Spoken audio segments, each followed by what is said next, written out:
ಸುಮಾರು 93 ಜಾತಿಗಳು MP MLAಗಳು ಇಲ್ಲ. ಯಾರೋ ಒಬ್ಬರು MLA ಅವರಲ್ಲಿ, ಡಾಕ್ಟ್ರು ಇಂಜಿನಿಯರ್ಸ್ಗಳು ಇಲ್ಲ ಅವರಲ್ಲಿ. ಅದನ್ನು ನಾವು ಕೇಳೋದು ಬೇಡವಾ? ಅದು ರಿಯಲ್ ಸಾಮಾಜಿಕನೇ. ಅಂಬೇಡ್ಕರ್ ವಾದ ಅಂತ ಏನು ಹೇಳ್ಕೊಂಬರ್ರಿ, ಬುದ್ಧವಾದ ಅಂತ ಏನು ಹೇಳ್ಕೊಂಬಂದ್ರಿ, ಬುದ್ಧ ತತ್ವ ಅಂತ ಏನು ಹೇಳ್ಕೊಂಬಂದ್ರಿ. ಅವರೇನೇ ಇವತ್ತು ಮನುವಾದ ಮಾಡ್ತಾರೆ. ಮನುವಾದಿಗಳು ಅಂತ ಬೇರೆ ಬೈತಾರೆ, RSS ಅಂತ ಬೇರೆ ಬೈತೀರಿ. ಬೈಯಕ್ಕೆ ಅಂದ್ರೆ ನೈತಿಕ ಹಕ್ಕಿದೆ ನಿಮಗೆ? ಇಲ್ಲೇ ಸಮಾಜನೇ ನೀವು ಕಣ್ತೆರ್ದು ನೋಡಿಲ್ಲಲ್ರಿ. ಕಟ್ಟಕಡೆ ಸಮಾಜನ ಒಲಮಾದಿಗರ ಗಲಾಟೆ ಕಳೆದ 50 ವರ್ಷಕ್ಕೂ ಹೆಚ್ಚು ವರ್ಷಗಳ ದೀರ್ಘಕಾಲದ ದಾಖಲೆ ಇದೆ. ನಾವು DSS ಕಟ್ಟುವಾಗೆ ಜಗಳ ಇತ್ತು. ಇವತ್ತು ಜಾಸ್ತಿ ಆಗಿದೆ.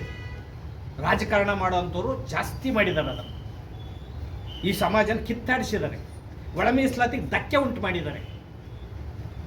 ಇಲ್ಲಿ 8 ಜನ ಸತ್ತಿದ್ದಾರೆ ಒಳ ಮೀಸಲಾತಿ ವರ್ಗೀಕರಣದಲ್ಲಿ. ಆಂಧ್ರದಲ್ಲಿ 35 ಜನ ಸತ್ತೋಗಿದ್ದಾರೆ ಒಳ ಮೀಸಲಾತಿ ಹೋರಾಟಗಾರರು.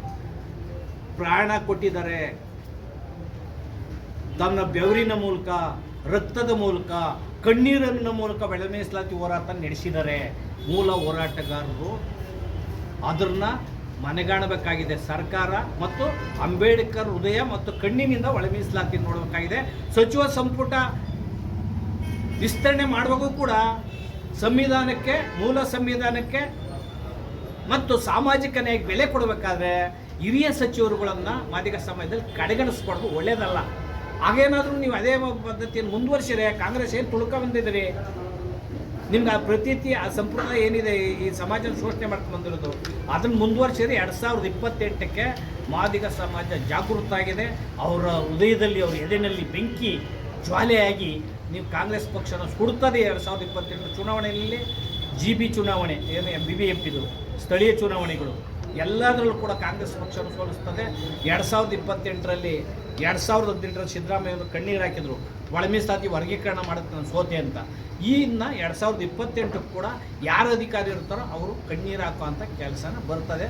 ನಾವು ಕೂಡ ಒಗ್ಗಟ್ಟಾಗಿ ಮುಂದಿನ 2028ಕ್ಕೆ ಏನು ಮಾಡಬೇಕು ಅಂತೇಳಿ ಒಂದೇ ಮತ ಆಗಿ ಕಾಂಗ್ರೆಸ್ ಪಕ್ಷನ ಸೋಲಿಸುವಂಥ ಕೆಲಸಗಳನ್ನು ಇವತ್ತಿನಿಂದ ಕೂಡ ಜನಜಾಗೃತಿನ ಎಲ್ಲ ಕಡೆ ಮಾಡ್ತೇವೆ.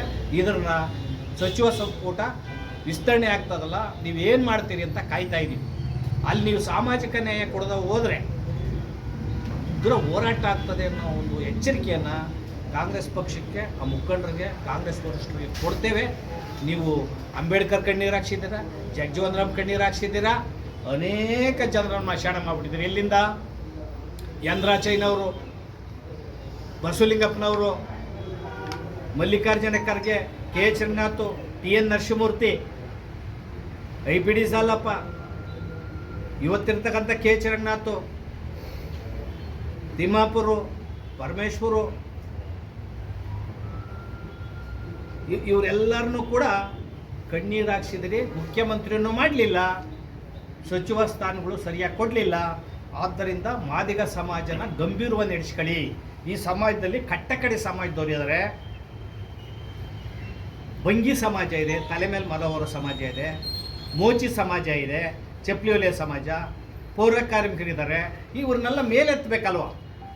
ಸಮಾಜ ಕಲ್ಯಾಣ ಇಲಾಖೆನ ತೊಳೆದು ಬಿಡಿಸ್ಬೇಕಾಗಿದೆ. ಇವತ್ತು ಸಮಾಜ ಕಲ್ಯಾಣ ಇಲಾಖೆ ಈ ಮಾದಿಗ ಸಮಾಜಕ್ಕೆ ಮಾರ್ಕ್ ಆಗಿದೆ. ಸಮಾಜ ಕಲ್ಯಾಣ ಇಲಾಖೆ ಯಾವುದೇ ಸೌಲಭ್ಯ ನಡೀತಾ ಇಲ್ಲ. ಆ ಕಾರಣದಿಂದ ಮಾದಿಗ ಸಮಾಜಕ್ಕೆ ಸಮಾಜ ಕಲ್ಯಾಣ ಇಲಾಖೆಯನ್ನು ಗೌರವಯುತವಾಗಿ ವಹಿಸ್ಕೊಡ್ಬೇಕು. ಸಾಮಾಜಿಕ ನ್ಯಾಯಕ್ಕೆ ಗೌರವ ಕೊಡೋದಾದ್ರೆ ಅಂತ ಈ ಮೂಲಕ ಆಗ್ರಹವನ್ನು, ಮನವಿಯನ್ನು ಮತ್ತು ವಿನಂತಿಯನ್ನು ಮಾಡ್ತೇವೆ.